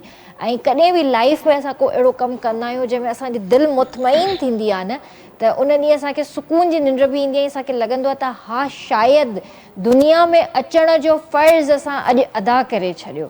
हूअं त असांखे न आहे ख़बर त असां दुनिया में छो आया आहियूं, उहो अलाह खे ई ख़बर आहे। अलाह ई असांखे पैदा कयो आहे ऐं असांखे न आहे ख़बर त अलाह साईं खे असांखां कहिड़ा कहिड़ा कम वठणा आहिनि। पर कॾहिं कॾहिं मूंखे इहो फील थींदो आहे, कॾहिं बि कोई बि अहिड़ी शइ मां कंदी आहियां या को कमु थी वेंदो आहे मुंहिंजे हथां अहिड़ो, त मूंखे लॻंदो आहे त शायदि अलाह जी का रज़ा हुई इन में, का बहितरी हुई, त उन राति यकीन कयो निंड बि सुठी ईंदी आहे। हूअं बि सुठी ईंदी आहे अल्हम्दुलिल्लाह, पर हिकिड़ो दिलि मुतमईन हूंदो आहे। सो इलाही शयूं थियनि थियूं लाइफ जे अंदरि, त तव्हां इहे नंढियूं नंढियूं ख़ुशियूं जे किन कंहिंखे ॾेई बि ॾिसो ऐं उन्हनि सां गॾु सेलिब्रेट बि करे ॾिसो। सर, तव्हां इहो ॻाल्हि ॿुधायो त जीअं स्किल डेवलपमेंट जे हवाले सां मां थोरी ॻाल्हि कंदमि। अॼु जो नौजवान जेको आहे स्किल्ड आहे पर जॉब्स आहिनि त घर वेठो आहे, त उनखे हिकिड़ो त ॿाहिरि कीअं कढिजे ऐं उनखे वधीक कहिड़ियूं स्किल्स सेखारिजनि जंहिंजी वजह सां हू अञा बि पंहिंजो पाण खे वधीक स्किल्ड फील करे। जी बिल्कुलु मैडम, तव्हांजी ॻाल्हि बिल्कुलु सही आहे त जॉब्स मार्केट में बेशक मौजूदु आहिनि। चलो गवर्नमेंट जॉब्स असां जेको सिंध जो नौजवान आहे न उन में हिकिड़ो इहो पैराडाइम बि वधीक आहे त गवर्नमेंट जॉब ई हुजे, ठीकु आहे, नो डाउट उहा हिकिड़ी तव्हांजी सस्टेनेबिलिटी ते हिकिड़ो मार्क आहे। ऐं ॿियो जेको आहे सो तव्हांखे जेको आहे हिकु कंफर्ट ज़ोन बि आहे त तव्हांखे वटि गवर्नमेंट जॉब आहे त तव्हां मेंटली जेको आहे सो न रिलैक्सड आहियो। पर मार्केट में गवर्नमेंट जॉब्स एॾियूं आहिनि न। मां हिकिड़ी सिंपल ॻाल्हि कंदो आहियां स्टूडेंट सां, जॾहिं बि मुंहिंजो इंट्रेक्शन थींदो आहे त मां हिकिड़ी ॻाल्हि कंदो आहियां त 4 करोड़ असांजी घटि में घटि सिंध जी यूथ आहे, छो त 7 करोड़ आबादी करंट सेंसस में आई आहे ऐं हुन मां 60% अगरि चऊं यूथ आहे त 4 करोड़ यूथ आहे। त केतिरो परसेंटेज जेके आहिनि न जॉब्स अवेलेबल हूंदियूं मार्केट में, सो बि गवर्नमेंट ऐं प्राइवेट जॉब्स अवेलेबल आहिनि। त असांजे नौजवान खे जेको आहे सो न इहो वे पाथवे ख़बर ई न आहे त उहे जॉब्स अक्वायर कीअं कजनि, उहे जॉब्स वठिजनि कीअं, छो त मार्केट एॾी सेचुरेटेड आहे, मार्केट एतिरी जेके आहिनि न डेवलप्ड आहे जो माण्हुनि खे पाथवे जी ख़बर नथी पए त कहिड़े तरीक़े सां वञी करे। बिल्कुलु। ऐं जॾहिं उहे मौजूदु आहिनि, पहिरियों त मां कुझु स्किल्स ॿुधाईंदुमि त जेके स्किल्स लाज़मी आहिनि, टेक्निकल बि ऐं सॉफ्ट बि। टेक्निकल स्किल्स में अॼुकल्ह मार्केटिंग जेके AI बेस्ड जेके स्किल्स आहिनि, जंहिंमें तव्हांजी AI लर्निंग्स पूरियूं थी अची वञनि, उन में तव्हां कुझु बि सिखी था सघो, डिजिटल मार्केटिंग सिखी था सघो, SEO था सिखी सघो, सर्च इंजन ऑप्टिमाइज़ेशन था सिखी सघो। मुंहिंजी लर्निंग एंड डेवलपमेंट जी फील्ड में हिकिड़ो जेको आहे सो सॉफ्टवेयर यूज़ थींदो आहे, आर्टिकुलेट 360।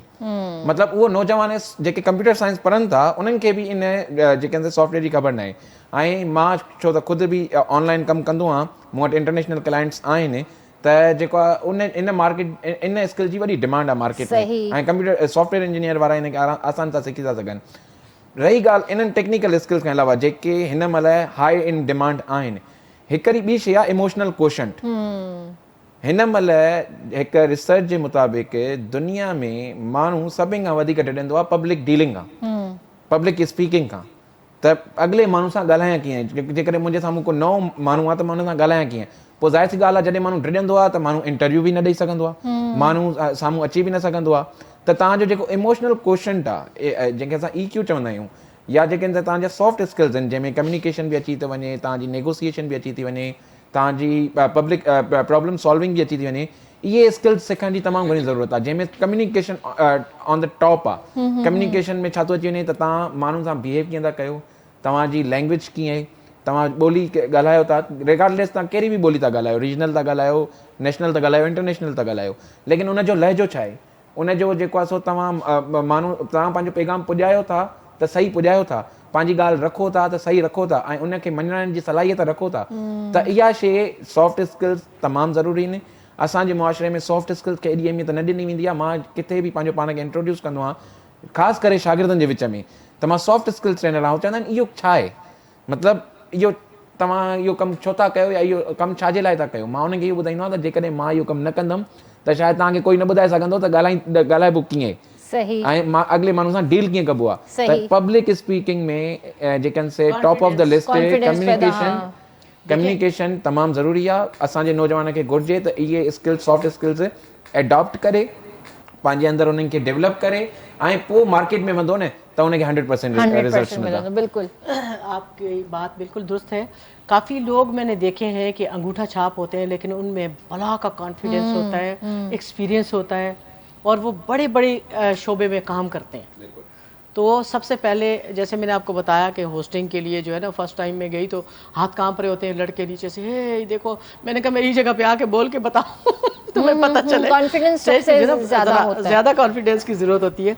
तो ये है कि आप किसी भी शोबे में हो, आप अपने आप को ये समझें कि मेरे से अच्छा, मेरे से मजबूत, मेरे से अच्छा काम करने वाला कोई है नहीं, तो फिर आपकी लगन बढ़ती जाएगी और आप काम करते जाएंगे। नहीं, मेरा ख्याल है कि वो चीज भी आपके अंदर ना गुरूर पैदा करती है। गुरूर नहीं होना चाहिए, नहीं, कॉन्फिडेंस अलग चीज है, गुरूर होना चाहिए, लेकिन ये नहीं अपने आप को अच्छा भी समझे, थोड़ा सा क्लियर करना लेकिन अगले की रिस्पेक्ट भी करें। नहीं होना रहना चाहिए, यो ना हुजण घुर्जे। नहीं, मेरा कहने का मकसद ये, मैं आपकी बात पे आती यो हूँ। ना हुजण घुर्जे त मां सभिन का बेस्ट आया न, बेस्ट अल्लाह जी ज़ात आहे। मतलब मैं अच्छा काम कर सकता हूँ, मेरे अंदर वो सलाहियत है कि मैं काम कर सकता हूँ। जरूरी है तव्हांजे लाइ कॉन्फिडेंस हूंदो। मैं हमेशा कहती हूँ आपका जो सबसे अच्छा जो दोस्त है ना वो कैमरा है। सही बात है। ठीक है, पहले हम कहते थे कि आईना हमारा सबसे अच्छा दोस्त है, क्योंकि हम आईने में खुद को देखते थे, चेहरा देखते थे, अपना आईना देखते थे। तो उसमें ये था कि हम अगर एक्ट भी करते थे ना, हमने तो यही किया। मतलब जब शौक था तो आईने के सामने खड़े होकर एक्टिंग भी करते थे, नाचते भी थे, पता होता था। मेरा कहने का मकसद आप थोड़ा सा दूसरी तरफ चलेगी, मैं आपकी बात नहीं, मैं दूसरी तरफ नहीं गई, लेकिन जो हमारी जो है ना कॉन्फिडेंस के मैं अच्छा काम कर सकता हूँ, ये नहीं कि आप किसी को डिग्रेड करें या किसी को कम समझें, लेकिन आप ये अपने आप को मजबूत करें कि मैं कुछ हूँ। प्राउडनेस नहीं, सिर्फ एक लाइन ऐड अच्छा फील करें कि हाँ मैं कुछ काम कर सकता हूँ। इसमें सिर्फ एक लाइन ऐड करूंगा। जी। कॉन्फिडेंस और ओवर कॉन्फिडेंस की डेफिनेशन आप ये समझ लें कि जब आपको ये लगे कि ये काम मैंने खुद से किया है तो वो ओवर कॉन्फिडेंस है। जब आपको ये लगे कि अल्लाह ने, उस जात ने मुझे इस काबिल बनाया है कि मैं किसी के काम आ रहा हूँ। अस्तगफिरुल्लाह, मैं 5 वक्त की नमाजी हूँ और जो है ना बहुत सादा तबीयत की औरत हूँ। ये आप मुझे यहाँ देख रहे हैं ना, बस यहाँ से जाऊँगी अपनी जाए नमाज तस्बीह और बिल्कुल डिफरेंट मेरी लाइफ है। और अल्लाह वाले लोग हैं हम लोग, और दीन के मामले में भी हमें बड़ी नॉलेज, अल्लाह का शुक्र है मालिक का, कुरान पाक मानों के साथ पढ़ा हुआ है कि हमारे किसी को कमतर भी नहीं समझो, लेकिन कहीं जाओ तो कॉन्फिडेंस लेस ना हो, लूज ना हो, कॉन्फिडेंस लूज। मेरा कहने का ये मकसद था। बस चलिए ठीक है, इसी बात पर गाना सुनाए हमें। क्या सुना रही है अभी आप हमें?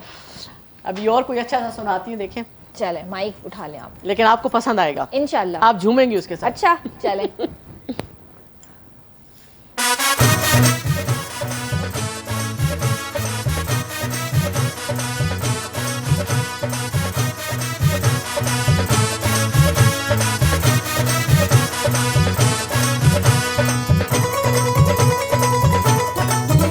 मेरा पिया घर आया बुला लेनी, मेरा पिया घर आया बुला लेनी, मेरा पिया घर आया बुला लेनी, मेरा पिया घर आया बुला लेनी। पिया घर आया सानू अल्लाह मिलाया, पिया घर आया सानू अल्लाह मिलाया, हो गई लालो लालनी, मेरा पिया घर आया बुला लेनी, मेरा पिया घर आया बुला लेनी।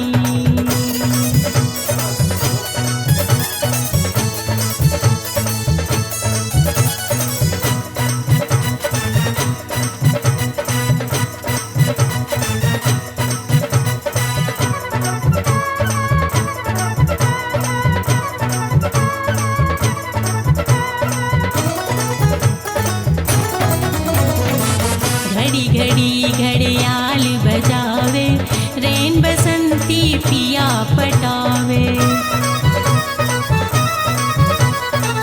घड़ी घड़ी घड़ियाल बजावे, रैन बसंती पिया पटावे।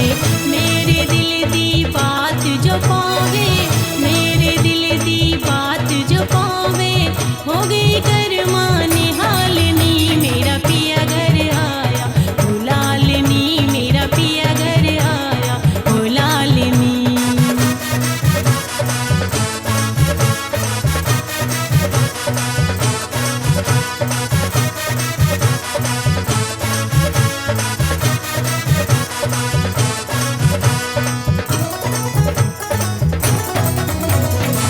धूणी पावन करन बतेरे, जादूगरा मन वडे वडेरे। धूणी पावन करन बतेरे, जादूगरा मन वडे वडेरे।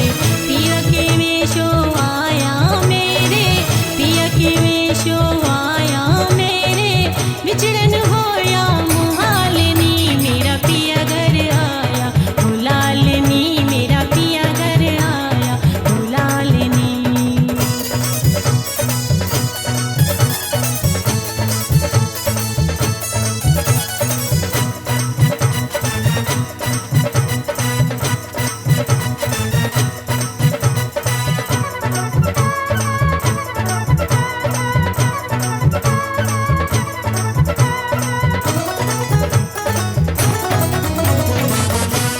दियों ने दी खुशियां मनावा फुल गुलाब दे गजरे पावा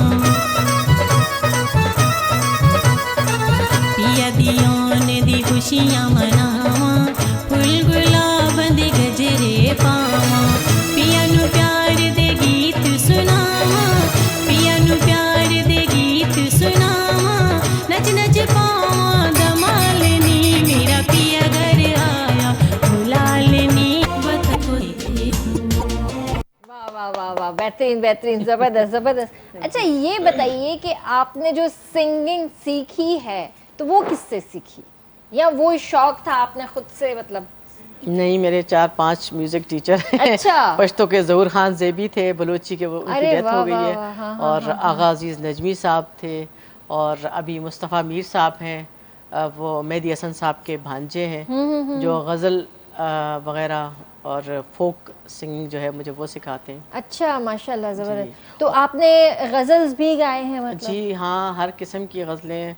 मुझे वैसे ज़्यादा गज़लें गाना पसंद है। अच्छा, अगर आप इजाज़त दें तो 2 बोल सुना दूं। ज़रूर ज़रूर।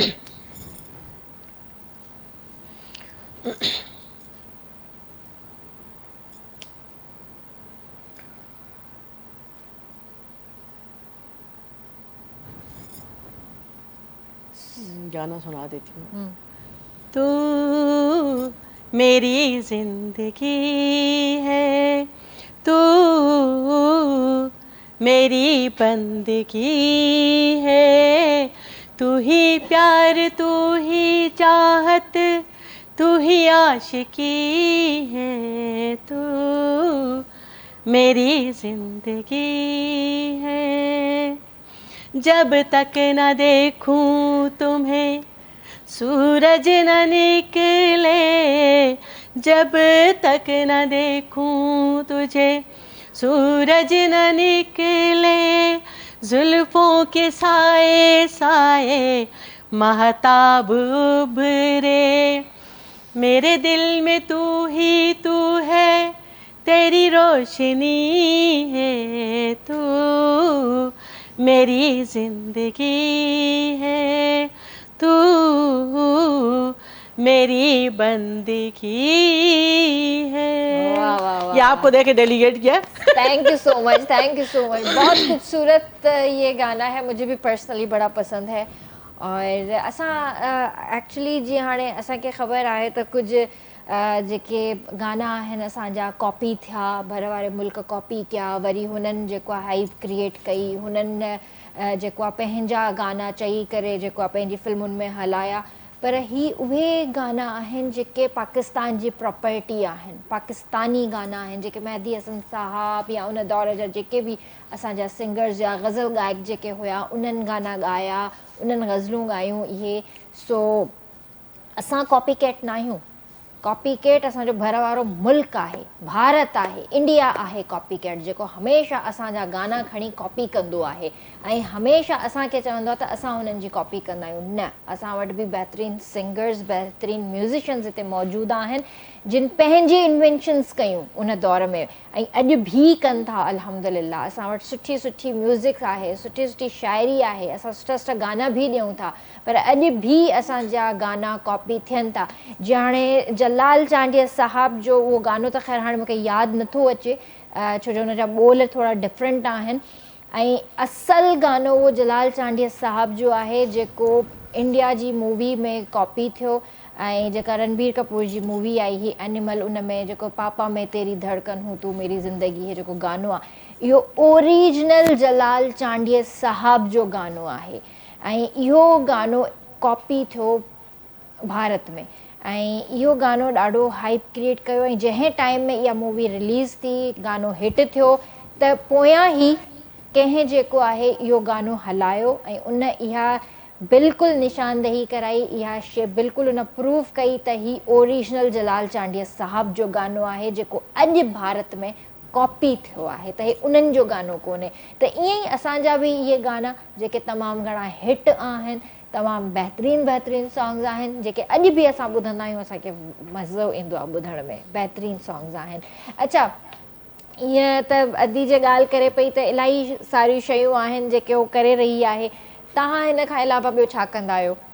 मैडम सीरीज़ आहे ऐं उहा सीरीज़ ईअं आहे त मां जेके कमु कंदो आहियां उहे कॉमनली सोसाइटी में असां वारी सोसाइटी में मशहूरु न आहिनि न आहिनि उहो इन वजह सां छो त असां कॾहिं इन्हनि शयुनि खे इन ज़ाविये सां सोचियो ई न आहे सही मां इन जो हिकिड़ो नंढो मिसाल थो ॾियां त मौला अली अलैहिस्सलाम ते जेको आहे सो न मौला अली अलैहिस्सलाम हिकिड़ी जंग में हुयो ऐं उहो काफ़र खे मारे पियो त काफ़र खे मारे करे जेको आहे सो जीअं ई मारण वारो हुयो त काफ़र का बदतमीज़ी कंदो आहे मौला जी शान में त उहा मौला अली लही वेंदो आहे हुन तां ऐं माफ़ु करे छॾींदो अथसि चवंदुसि बसि वञ त अॼोके जेकॾहिं तव्हां इहे जेका थोरी देरि पहिरियों ॻाल्हि कई त असां ॾेखा में जेके असां इबादतूं था कयूं या ॾेखा में जेको आहे सो न सोसाइटी में ख़िदमतूं था कयूं मौला अली जी सिर्फ़ु हिन नंढे एक्ट खे असां जेकॾहिं ॾिसूं न त असां हिननि सभिनी शयुनि खां हटिजी वञूं शयुनि खे ॾिसण जो तव्हां ज़ावियो चेंज कंदव न त तव्हांजी उहा जेको आहे सो सोच तब्दील थी वेंदी मौला अली अलैहिस्सलाम पंहिंजी ज़ातियात एतिरी ज़ातियात जो बि ख़्यालु रखियो त हुनखे न मारियो छो त उहा उनजी ज़ात मुलविस हुई असां हर इबादत में पंहिंजी ज़ात खे मुलविस कयूं वेठा आहियूं हर कम में पंहिंजी ज़ात खे मुलविस कयूं वेठा आहियूं त मुंहिंजो बि हिन में मुंहिंजी सोचण जो ज़ावियो इन करे अलॻि आहे छो त मुंहिंजी लर्निंग ईअं थी आहे ऐं सोसाइटी में मां कहिड़ो कमु कंदो आहियां मां शुरू में टीचर रहियो आहियां होम ट्यूशन्स जेके हूंदियूं हुयूं या जेके आहिनि मुख़्तलिफ़ स्कूल्स में पढ़ाइणु हूंदो हुयो आर्मी पब्लिक स्कूल सदर में बि मां पढ़ायो आहे ऐं जेको आहे सो कराची जी मुख़्तलिफ़ हिकु यूनिवर्सिटी में बि मां पढ़ायो आहे नालो मां नथो खणां छो त जेको आहे सो उहा थी वेंदी जेको आहे पब्लिसिटी थी वेंदी उन खां पोइ मां हिन फील्ड में स्किल डेवलपमेंट में या सॉफ्ट स्किल्स में मां 2017 खां कमु कयो आहे असांजी शुरूआति नंढे हिकिड़े ॻोठ मां खैरपुर मां जेको आहे सो न सिंध जो हिकिड़ो नंढो शहरु आहे जितां साईं कैमलिश शाह बिलोंग थो करे साबिक़ वज़ीर आला रही चुको आहे ख़ैर जेको आहे सिंध जो हाणे त वॾो शहर थी वियो आहे माशाल्लाह हाणे वॾो थी वियो आहे because of the education again तव्हां जेतिरी तालीम वधाईंदव शहर बि ओतिरा फलजंदा खैरपुर में यूनिवर्सिटियुनि जी वजह सां असांखे बि इहो मौक़ो मिलियो त असांखे प्लेटफॉर्म मिलिया त उते असां पंहिंजी जेके आहिनि सलाहियतुनि खे उजागर कयूं पब्लिक डीलिंग में अचूं पब्लिक स्पीकिंग में अचूं त उतां असांजी शुरूआति थी हिकु नंढी असांजी NGO हूंदी हुई Sindh youth organisation Khairpur youth organisation हुई वरी उनखे असां सिंध यूथ ऑर्गेनाइज़ेशन कयोसीं उन खां पोइ इहो सिलसिलो वधंदो वियो ऐं हींअर आउं ब्रिटिश काउंसिल सां कमु करे चुको आहियां यूनिसेफ सां कमु कयां थो पियो मेंटल हेल्थ ते कमु था कयूं असां अक्रॉस पाकिस्तान उन्हनि जो कमु थो हले सिंध में जेके आहिनि से कुझु शहर मां ॾिसी रहियो आहियां as a mental health expert उन्हनि जे तरफ़ां ऐं उन खां अलावा कॉर्पोरेट ट्रेनर आहे कराची में जेके कॉर्पोरेट कंपनीज़ आहिनि फ्रॉम टेक्सटाइल टू फार्मा जेके आहिनि NMCs ऐं FMCGs उन्हनि सभिनी सां सॉफ्ट स्किल्स ते कमु कंदो आहियां मां ऐं कोचिंग बि कंदो आहियां NLP कोचिंग असां हुनखे चवंदा आहियूं या लाइफ कोचिंग चवंदा आहियूं जेके उहे माण्हू जेके अञा बाइपोलर ट्रामास में न विया आहिनि ठीकु आहे या जेके अञा जेके आहिनि न मेडिसिन्स ते न विया आहिनि असां उन्हनि जी हीलिंग कंदा आहियूं थ्रू साइंटिफिक इंटरवेंशन्स जेके एंज़ाइटीज़ ट्रॉमास या डिप्रेशन या जेके पेशेंट्स आहिनि पेशेंट त उन्हनि खे न खणी चवंदासीं असां जेके माण्हू उन जिन खामखा इहो सोचे विधो आहे त असां डिप्रेशन में आहियूं या एंज़ाइटी में आहियूं त उन्हनि सां बि हिकिड़ी जेको आहे उन इंटरवेंशन्स हलंदियूं मुंहिंजियूं 101 कोचिंग हलंदी आहे सो इहो सोसाइटी में कुझु कमु आहे नौजवाननि खे मां मुंहिंजे ख़्याल सां जेको बेस्ट वे आहे एंज़ाइटी डिप्रेशन जो तव्हां एंज़ाइटी जेको सिवियर आहे उहो त हाणे ख़ैर ठीकु आहे तव्हां कंहिं साइकेट्रिस्ट सां या कंहिं मतिलबु कंसल्ट करे सघो था पर हिकिड़ो फेज़ ईंदो आहे इंसान जी लाइफ में त उहो चाहींदो आहे त मूंखे कुझु घंटनि जे लाइ बराए महिरबानी करे अकेलो छॾे ॾियो इन में हिकु त हिते जेको आहे न माण्हू इन शइ खे सम्झंदा कोन्हनि हिन शइ खे ॾाढो मतिलबु अजीब सम्झो वेंदो आहे त हू जेकॾहिं पंहिंजो स्पेस घुरे थो त उनखे उहो स्पेस ॾियो थी सघे थो त हू उन स्पेस जे थ्रू थोरो हील करे वञे असां वटि इन्वॉल्वमेंट मैडम वॾी आहे तव्हां ड्रामा कंदा आहियो ठीकु आहे तव्हां फिल्मूं बि कंदा आहियो तव्हां शोबस जे हिन में इंडस्ट्री में आहियो मूंखे तव्हां इहो ॿुधायो त तव्हांजे इन हिकु सीन में हिकिड़ो ड्रामे जो हिकिड़ो सीन आहे जंहिंमें तव्हांखे जेको आहे सो पंहिंजे हस्बैंड लाइ पंहिंजे ब्रदर लाइ पंहिंजे फादर लाइ चांहि ठाहे अचणी आहे त तव्हां उहो कप खाइण विया आहियो लेकिन तव्हां हुते जॾहिं कप खाइण वञो था त तव्हां ॾिसो था त हुते कप मौजूदु न हुतां कप पहिरियां ई ॿियो कोई खणी वियो आहे त तव्हां हुते कंफ्यूज़ बि थींदव तव्हांजो सीन बि डिस्टर्ब थींदो जेसि ताईं वरी उनखे रिक्रिएट कजे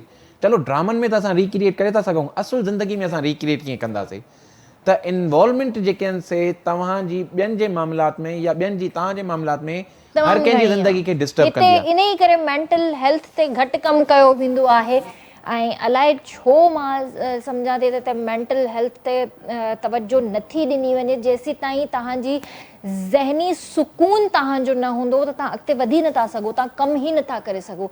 तव्हां कंहिं बि प्लेटफॉर्म ते हुजो, किथे बि हुजो ज़िंदगी में, तव्हांखे ज़हनी सुकून तमामु घणो खपे। ऐं अॼु जे दौर जे हिसाब सां त ज़हनी सुकून तमामु ज़रूरी आहे। ज़हनी सुकून हूंदो त तव्हांजी फिज़िकल हेल्थ बि सुठी रहंदी। जॾहिं तव्हांजी ज़हनी सुकून न हूंदो, ज़हनी सिहत न हूंदी त तव्हांजी फिज़िकल हेल्थ ऑलरेडी मरी चुकी हूंदी। त मां इहो चवां थी त बराए महिरबानी करे जे ॿाहिरनि मुल्कनि में मेंटल हेल्थ ते, फिज़िकल हेल्थ ते तमामु घणो वर्कआउट कयो वेंदो आहे, तमामु घणो कमु कयो वेंदो आहे, उन्हनि खे बाक़ाइदा हिकिड़ो स्पेस ॾिनो वेंदो आहे त हिते बि इंसान पंहिंजी ज़िंदगियुनि में स्पेस ॾियनि हिक ॿिए खे। अगरि हस्बैंड चवे थो त मूंखे थोरा कलाक बराए महिरबानी करे छॾियो अकेलो, स्पेस ॾियो, त वाइफ खे खपे त उनजी इहा शइ अंडरस्टैंड करे, न की उन ते शक करे। त हिक ॿिए खे जेसीं ताईं असां स्पेस न ॾींदासीं, हिक ॿिए जी असां ज़हनी सुकून खे, सिहत खे न सम्झंदासीं त असां अॻिते नथा वधी सघूं। इन में मां हिकु ॿ किताबनि जा नाला ज़रूरु एड कंदुमि त असांजे नौजवाननि खे ख़ासि करे इहे ॿ किताब लाज़मी पढ़णु घुरिजनि। जेकॾहिं तव्हां इंग्लिश पढ़ी था सघो, सम्झी था सघो, त हिकिड़ो किताबु आहे the power of subconscious mind, the power of subconscious mind by Joseph Murphy. इहो किताबु लाज़मी पढ़नि। ऐं जेको आहे सो ॿियो किताबु उर्दू में आहे, उन किताब जो नालो आहे तलाश। ममताज़ मुफ़्ती जो किताबु लिखियलु आहे, पाकिस्तान जो हिकिड़ो वॾो राइटर रही चुको आहे। ऐं हीअ ॿ किताब तव्हांजी ज़हनियत खे जेके न खोलण में मदद ॾींदा, इम्प्रूव कंदा। सही चले, ज़बरदस्त। ऐं इंशाल्लाह जेको आहे ॿीहर बि मुलाक़ात कंदासीं। वॾी महिरबानी तव्हांजी, तव्हां आयो, आपकी भी बड़ी मेहरबानी कि आपने कीमती वक्त हमें दिया। ऐं वेंदे वेंदे मां तव्हांखे ॿुधाइणु चाहींदसि त जेकॾहिं ईद जी ख़ुशियुनि खे तव्हांखे डबल करिणो आहे त फलक मसाला तव्हां सां गॾु आहे।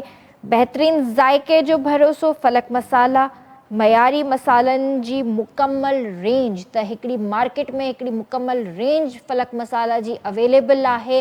त तव्हां पंहिंजी ईद उल अज़हा जी ख़ुशियुनि खे वधीक चटपटो करे सघो था निहारी मसाला सां, कढ़ाई मसाला सां, अचार गोश्त मसाला सां ऐं तिक्का बोटी मसाला सां। सो इहा हिकिड़ी ज़बरदस्त रेंज आहे जेका मार्केट में ईज़िली अवेलेबल आहे। त अॼु ई वञो ऐं इहे फलक मसाला जा मसाला ख़रीद कयो ऐं पंहिंजे दस्तरख़्वान खे मज़ीद चटपटो ठाहियो। इंशाल्लाह हाणे तव्हां सां मुलाक़ात कंदासीं सुभाणे। तेसीं ताईं पंहिंजे प्यारनि जो तमामु घणो ख़्यालु रखिजो। मूंखे RBS जी पूरी टीम खे ॾींदा इजाज़त। अल्लाह हाफ़िज़। और लास्ट में आपसे गाना सुनेंगे।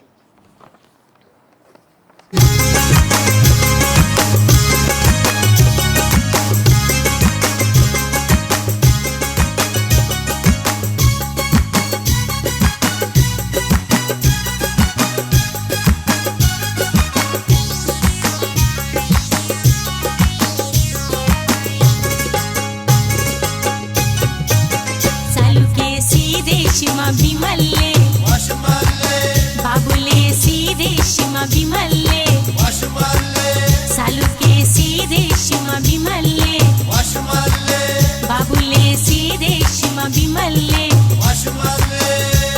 शिमा बिमल्ले मशंक बया बिमल्ले मनदर बया बिमल्ले मशंक बया बिमल्ले मनदर बया सालू के सीधे शिमा बिमल्ले बाबुले सीधे शिमा बिमल्ले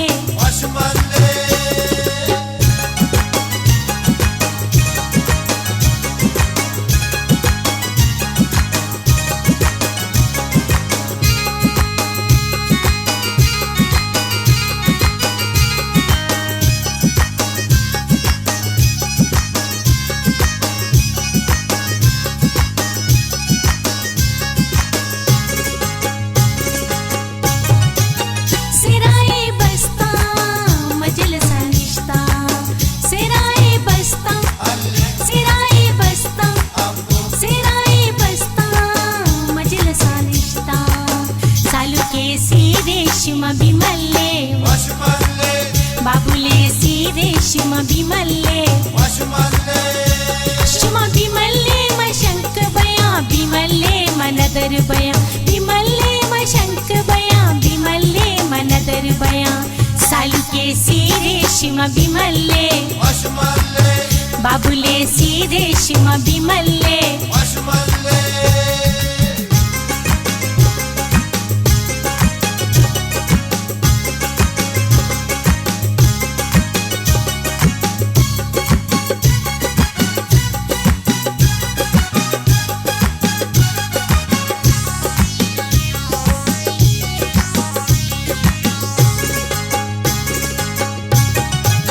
फुलने लोको घुंगरे हारा फुलने लोको फुलने लोको घुंगरे हारा सालू के सीधे शिमा बिमल्ले बाबुले सीधे शिमा बिमल्ले शिमा बिमल्ले मशंक बया बिमल्ले मनदर बया बिमल्ले मशंक बया बिमल्ले मनदर बया सालू के सीधे शिमा बिमल्ले बाबुले सीधे